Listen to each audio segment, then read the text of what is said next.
Hello, customers. Laura has asked me to put this together for you. Just a quick example of what it's like when you access the storefront, or if you have your subscription order created. So you're going to get that email each week saying, "Hey, this is what's in your order," and it should have a link to it. Now, if you don't use that link, if you just come to the site, and I'm looking at this is a training site, so you're not going to see slightly different stuff here. But if you come to the site and log in, it's going to actually bring you to an overview page like this, which should show you the default location you've been assigned to. And if you have an order created for you that week, it should show up here as saying subscription order, and it shows this like this. So if you want to view your order, you can click this view order page and it'll bring you here. If you click the link in the email that's sent to you, it should automatically bring you to this page. And you're going to see that it's going to show something similar here. Your shares are going to be your small share, your personal share, or the I think family share, your different size shares, and then the things that are included in that share below it will have the name of it in front of it. So it'll be, personal share, kale, green, something like that in your case.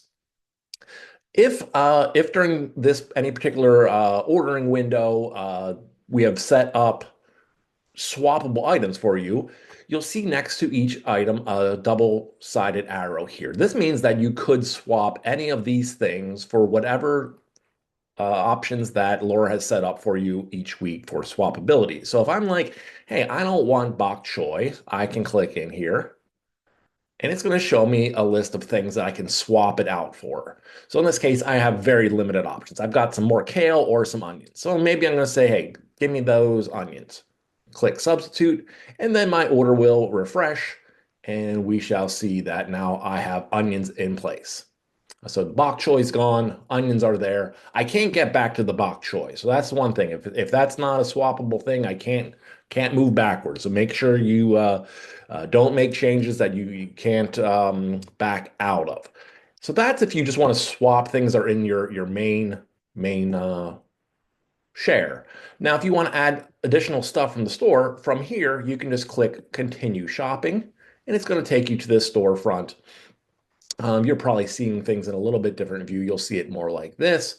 And from here, you could just add those additional things. Come here, add basil, add an order. With a subscription order, your order is already a confirmed order. So anything additionally added, you don't need to do anything, and you're not going to get an updated confirmation right away with this. You will, after the store closes, get an updated confirmation with all of your things. But if you do want something before then, if you do add some stuff here, for example, just let's add some more couple items to my order. If I come back up here, click on this thing here, I can view my order here. And if I click edit order, I come back to this page. Again, I can do some changes from here, but if I want to, I can click this resend confirmation, and it will send an email using a confirmation, kind of a template to send you just an update of what's in your order at this point. But you will get something once the store closes, just letting you know the store's closed. Here's what your final order is. So those are the basic things. If you do have any other questions, contact Laura. She should be able to assist you with things. But hopefully, it's a little bit better sense of what you cannot do with kind of customizing and adding items to your order. Hope this is helpful. Okay, take care.